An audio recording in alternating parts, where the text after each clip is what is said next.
Hi friends, நம்ம இன்றைக்கி என்ன பார்க்க போகிறோம்னு பார்த்தீங்கன்னா ஒன் வே சுவிட்சும் டூ வே சுவிட்சுக்குள்ள டிஃப்ரென்ஸும் ஒன் வே சுவிட்சுக்குள்ள டிஃப்ரென்ஸும் பார்ப்போமே. ஒன் வே சுவிட்சுக்குள்ள டிஃப்ரெண்ட்னா ஒரு கண்ட்ரோல், அதாவது ஒரு லைட்டுக்கோ ஒரு சாக்கெட்டுக்கோ ஒரு சுவிட்சுக்கோ ஒரு கண்ட்ரோல் ஆகுது. ஆனால் டூ வே சுவிட்ச் அப்படி இல்லை. ஒரு இங்கேருந்து ஆஃப் பண்ணிக்கலாம், இன்னொரு கண்ட்ரோல் இருக்கும். அதர் எங்கேருந்து நம்ம ஆப்ரேட் பண்ணணும்னு நினைக்கிறோமோ அந்த இடத்துல ஒரு கண்ட்ரோல் வைப்போம். அதுதான் டூ வே சுவிட்ச். இது மினிமம் ஒரு பெட்ரூமில் நீங்கள் பார்க்கலாம். பெட்ரூமில் கட்டில் பக்கத்தில் ஒரு டூ வே சுவிட்சும், அதே மாதிரி வாசலில் இருக்க டூ வே சுவிட்சும் வரும். வாசலில் மெயினாக இருக்கும், அந்த ரூமுக்கு மெயினான ஒரு இடத்துல ஒரு போர்டு இருக்கும். அந்த போர்ட்லேயும் ஒரு டூ வே சுவிட்ச் இருக்கும். அங்கேருந்து ஆப்ரேட் பண்ணுற மாதிரி இருக்கும், இங்கேருந்து ஆப்ரேட் பண்ணுற மாதிரி நம்ம பண்ணிக்கலாங்கிற கணக்கில் வச்சுருப்பாங்க. இது சிம்பிளான லாஜிக் தான். இதில் இதுக்கும் இந்த ஒன் வே சுவிட்சுக்கும் இந்த டூ வே சுவிட்சுக்கும் ஒரு டிஃப்ரெண்ட் உண்டு. பேக்கில் பார்த்தோம்னா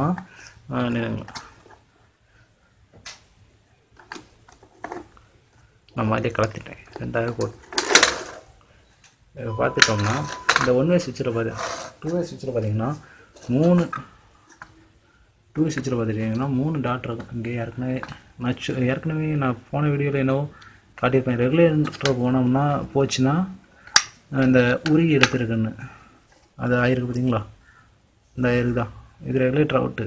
ஆனாலும் ஏதோ கடவுள் இதுக்குன்னு ஓடி இருக்கு. நான் இந்த வீடியோ எடுக்கிற நேரம் தான் இந்த இதையே ஓப்பன் பண்ணி பார்க்குறேன். பார்த்தீங்களா, தெரியுதா இதான் ரெகுலேட்டர் உரியவனாக இருக்கும். இது ஓப்பன் பண்ணி பார்த்தாலே உங்களுக்கு கண்டுபிடிச்சிடலாம். இதனாலேயும் ஃபேன் ஸ்லோவாக ஓடும். அதுக்கப்புறம் கெப்பாசிட்டரை நம்ம முதல்ல கெப்பாசிட்டர் செக் பண்ணி தான் ரெகுலேட்டருக்கு நம்ம வரணும். அதை எனக்கு மைண்டில் வச்சுக்கோங்க.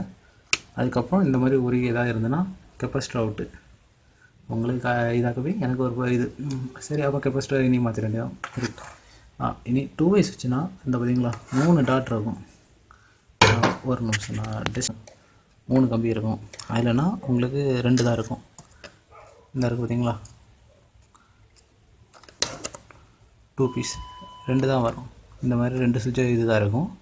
இதில் நம்மளுக்கு பார்த்தோம்னா 3 டாட் இருக்கும். இந்த 3 தான் வித்தியாசம்.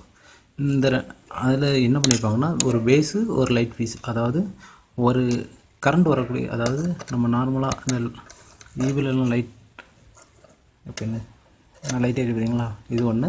வேறு ஃபேன்லேருந்து வரக்கூடியதோ லைட்லேருந்து வரக்கூடியதோ ஏதோ ஒன்று கொடுத்துருப்பாங்க. அதோட அதுக்கு வேலை முடிஞ்சு. ஆனால் இந்த 2 அப்படி இல்லை. 3 வரதில் ஒன்று ஒரு இடத்துல லைட்டுக்குள்ளதும் என்ன இருக்குது பார்த்தீங்களா, இது இந்த ஃபேனுக்குள்ளே வரக்கூடிய அவுட்புட்டு. அதுக்கப்புறம் மீதி 2 எங்கே போகுதுன்னு நினச்சிங்கன்னா வேறு எங்கேயும் போகாது. இன்னொரு ஆப்போசிட்டில் நீங்கள் இன்னொரு டூ வே சுவிட்ச் எங்கே மாட்டிருக்கீங்க, நான் இந்த இடத்துல இன்னொரு டூ வே சுவிட்ச் உண்டு. நான் இருக்கா 3 டூ வே சுவிட்ச் இருக்குப்பா, 3 லைன் இருக்குது பார்த்தீங்களா. இதில் என்ன பண்ணியிருக்காங்கன்னா உங்களுக்கு பேஸ் அடிச்சிருப்போம். இல்லை, இங்கே தான் அவ்வளோ மெயின்ஸ் இறங்குன்னு நினைக்கிறேன்.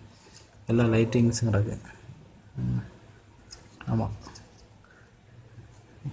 இங்கே தான் அவ்வளோ லைட்டிங்ஸ் இறங்கு. பேஸ் அவங்க கொடுக்கல. என்ன பண்ணியிருப்பாங்கன்னா பார்த்தீங்கன்னா இந்த 3 டாட் இருக்குது பார்த்தீங்களா, 3ல் 2 இந்த 2ம் அந்த இது கேட்குறோமே கொஞ்சம் கரெக்டாக தெரியும். இந்த இருக்குது பார்த்தீங்களா, இந்த 2ம் உங்களுக்கு மேலேயும் கீழேயும் கொடுக்குற 2 ஒயரும் ஒரு டம்மி ஒயர், வேறு எதுவுமே கிடையாது, ஒரு டம்மி ஒயர். இந்த டம்மி ஒயர் என்ன பண்ணணும்னு பார்த்தீங்கன்னா, நம்ம சுவிட்சை ஆஃப் பண்ணோன்னே இந்த இடத்துல இப்போ நார்மல் சுவிட்ச் மாதிரி தான் இது யூஸ் ஆகிட்டுருக்குன்னு வைங்களேன்.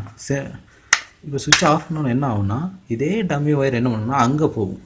அங்கே என்ன பண்ணியிருப்போம்னா, நம்ம இந்த சென்ட்ரல் நம்ம இங்கே லைட் பீஸ் கொடுத்துருக்கோம் பார்த்தீங்களா, அதாவது ஒரு லைட்டுக்கு ஒயரோ அல்லது இந்த ஃபேனுக்கு லிங்கில் உள்ள ஒயரையும் நம்ம கொடுத்துருக்கோம் இங்கே. ஆனால் அங்கே இதே சென்டரில் வேறு என்ன இருக்குன்னு பார்த்தீங்கன்னா பேஸ் இருக்கும். அதாவது நம்ம கரண்ட் லைன் இருக்குது பார்த்தீங்களா, லைட் எரியக்கூடிய அந்த லைன் இருக்கும். நம்ம என்ன இதுதான் இதில் சிம்பிள் கான்செப்ட், வேறு ஒன்றுமே இல்லை. ஒருவேளை இந்த ஒயர் எரிஞ்ச எடுத்தோ நம்ம இங்கேருந்தோ கனெக்ஷன் கொடுக்கணுமோ, இல்லை இது எங்கேருந்தோ வருதோ அப்படிலாம் யோசிக்காங்க. இது வெறும் டம்மி ஒயர்.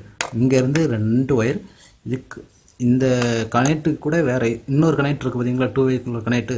அதாவது 2 வேனாலே 2 சுவிட்ச் போட முடியாது. ஒன்று இங்கே இருக்குது, இன்னொரு லைன் இருக்கும் பார்த்தீங்களா, அந்த இடத்துக்கு அந்த 2 ஒயரும் டம்மியாக போகும். அந்த டம்மி ஒயரை நம்ம கண்டுபிடிச்சி அதில் எதுவும் ஃபால்ட் ஆகிருக்கான்னு பார்க்கணும். அப்படி இல்லையா, இந்த சுவிட்சில் நம்ம மேலே ஒன்று கீழேன்னு கொடுத்துருக்கோம் பார்த்தீங்களா, இது 2மே அந்த ஒயர் தான். இந்த சென்டரில் இருக்கிறதில் பேஸ் வர தான் செக் பண்ணணும். இப்போ சுவிட்சை இப்போ உங்களுக்கே தெரியும், அங்கே இருக்க பேஸ் அங்கே ஆனில் இருக்கும். ஒரு இடத்துல இங்கேயும் பேஸ் வரும், ஒரு இடத்துல வராது. மேலே இருக்க ஒரு இடத்துல வராது. இல்லைனா நான் அங்கே சுவிட்சை மாற்றினோன்னே இங்கே மேலே வந்துடும், கீழே வராது. இந்த கான்செப்ட் தான். அப்படி சுற்றி ரொட்டேஷன்லேயே அது போகும். இங்கே ஆஃப் பண்ணால் அங்கே ஆஃப் பண்ணால் இங்கே, ரெண்டு இடத்துலையும் ஒரே பேஸ் இருக்குன்னு வைங்களேன், இருக்கிற எலக்ட்ரானிக் சோக்கெலாம் வெடிச்சு செதறிடும்.